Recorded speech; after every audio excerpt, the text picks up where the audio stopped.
अच्छा जी, अब बारी आती है वेसिकुलर ट्रांसपोर्ट की। तो वेसिकुलर ट्रांसपोर्ट हमारे साथ इस तरह का ट्रांसपोर्ट है जब सेल किसी चीज़ को अपने अंदर इनगल्फ करता है तो इससे एक वेसिकल बनाता है जिसको हम वेसिकुलर ट्रांसपोर्ट कहते हैं।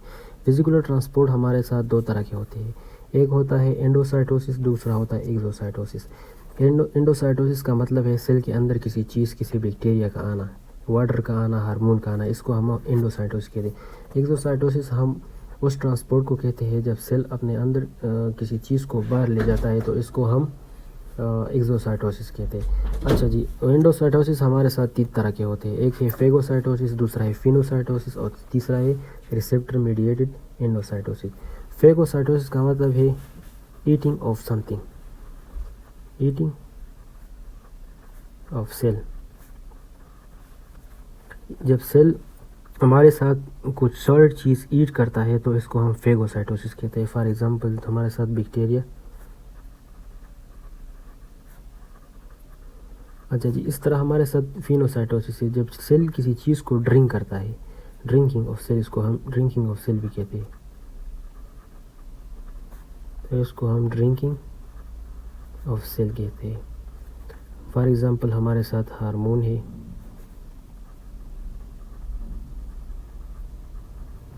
इसी तरह हम इसको फिनोसाइटोसिस कहते हैं। तीसरे नंबर पर हमारे साथ आता है रिसेप्टर मीडिएटेड ट्रांसपोर्ट। तो ये हमारे साथ स्पेशल टाइप ऑफ एंडोसाइटोसिस है जिसमें सेल स्पेसिफिक सब्सटेंस को अपने अंदर ले आता है, जिसमें सेल स्पेसिफिक सब्सटेंस को इनगल्फ करता है। Specific type of endocytosis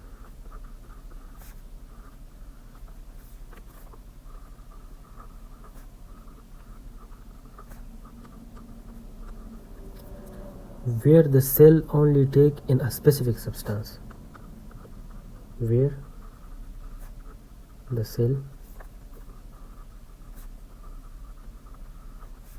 only take a specific substance,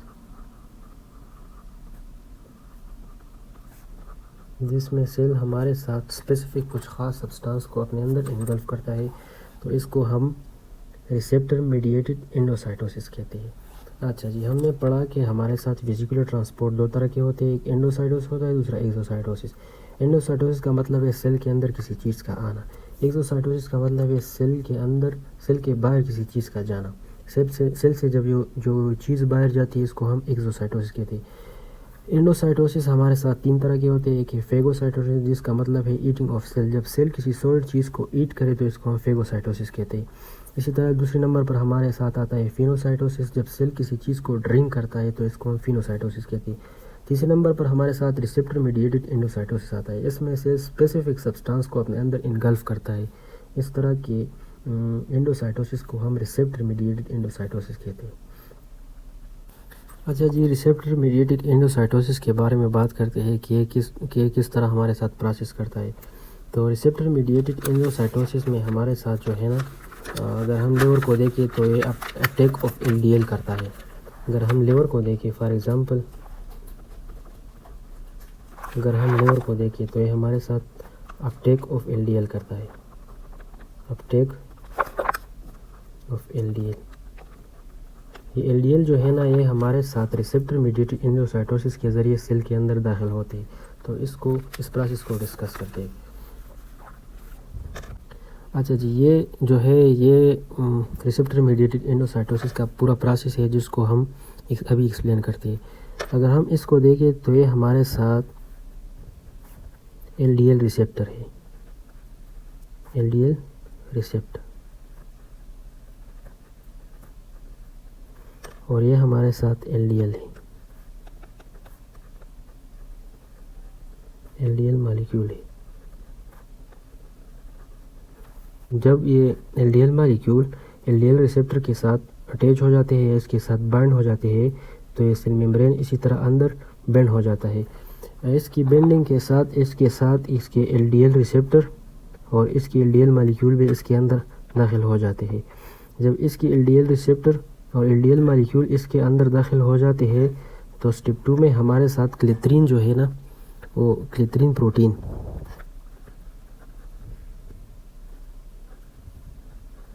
क्लेथरीन protein जो कि सेल के अंदर होते हैं सेल मेम्ब्रेन पे, ये हमारे साथ इस सेल मेम्ब्रेन के ऊपर अपने आप को अरेंज करते हैं। तो ये क्लेथरीन मालिक्यूल अपने आप को अरेंज करते हैं इस सेल के ऊपर।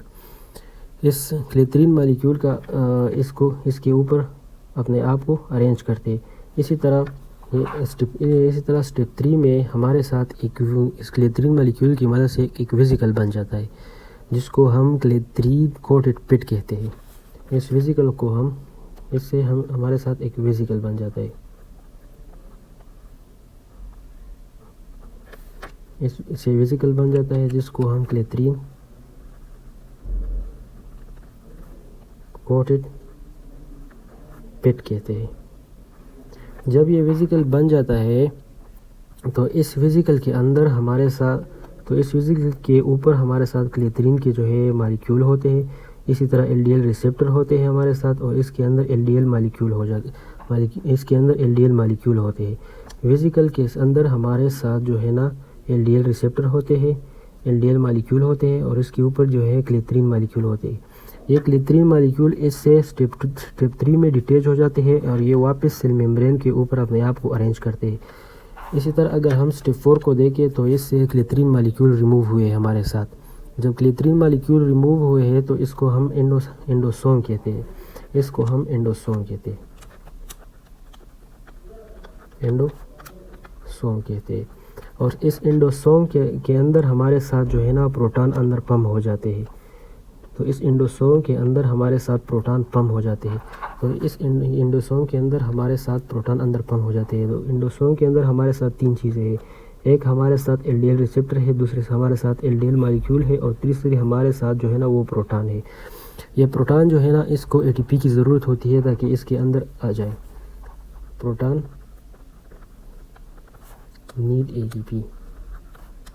तो ये हमारे साथ एक एक्टिव प्रोसेस है जिसके ज़रिए हमारे साथ प्रोटॉन इस एंडोसोम के अंदर दाखिल हो जाते हैं। अच्छा जी, जब प्रोटॉन इसके अंदर दाखिल हो जाते हैं और ये हमारे साथ प्रोटॉन से रिच होता है, तो इस प्रोटॉन का काम है ये इस एलडीएल मालिक्यूल और एलडीएल रिसेप्टर के दरमियान जो बॉन्ड है इसको वीक करता है। प्रोटॉन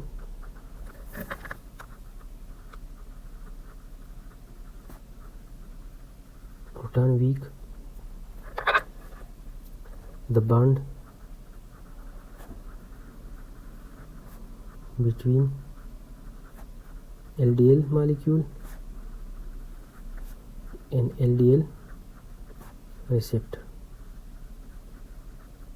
तो ये प्रोटॉन हमारे साथ इस LDL मालिक्यूल और LDL रिसेप्टर के दरमियान हमारे साथ बॉन्ड को जो है ना वो वीक करता है। अच्छा जी, जब ये बॉन्ड वीक हो जाता है तो इससे एलडीएल मालिक्यूल और एलडीएल रिसेप्टर हमारे साथ जुदा हो जाते हैं। जब ये एलडीएल रिसेप्टर हमारे साथ जुदा हो जाता है, जब प्रोटॉन इसके अंदर दाखिल होते हैं, और एलडीएल मालिक्यूल हमारे साथ जुदा हो जाता है। ये एलडीएल रिसेप्टर जो है बैक टू सेल मेम्ब्रेन, ये सेल मेम्ब्रेन को वापस जाते हैं और वहाँ फ्यूज़ होते हैं अगेन प्रोसेस के लिए। बैक टू सेल मेम्ब्रेन, ये सेल मेम्ब्रेन को वापस जाते हैं एंड फ्यूज़, और वहाँ फ्यूज़ हो जाते हैं फॉर अगेन प्रोसेस।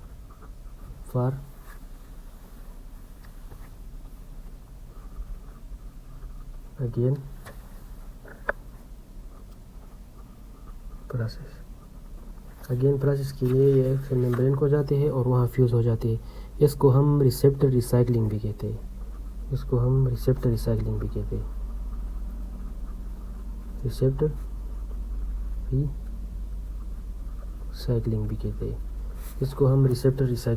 हैं क्योंकि वहाँ जाते हैं और सेल मेम्ब्रेन के साथ अपने आप को फ्यूज़ करते हैं। जब ये एलडीएल मालिक्यूल रह जाता है तो ये हमारे साथ लाइसोसोम के साथ एडिट हो जाता है। तो जब ये लाइसोसोम के साथ एडिट हो जाता है तो इससे एक कम्प्लेक्स बॉडी बनती है जिसमें लाइसोसोम होता है और एलडीएल मालिक्यूल होते हैं। इस लाइसोसोम का काम है ये एलडीएल के जो पार्टिकल है इसको ब्रेक डाउन करते हैं। Lysosome break down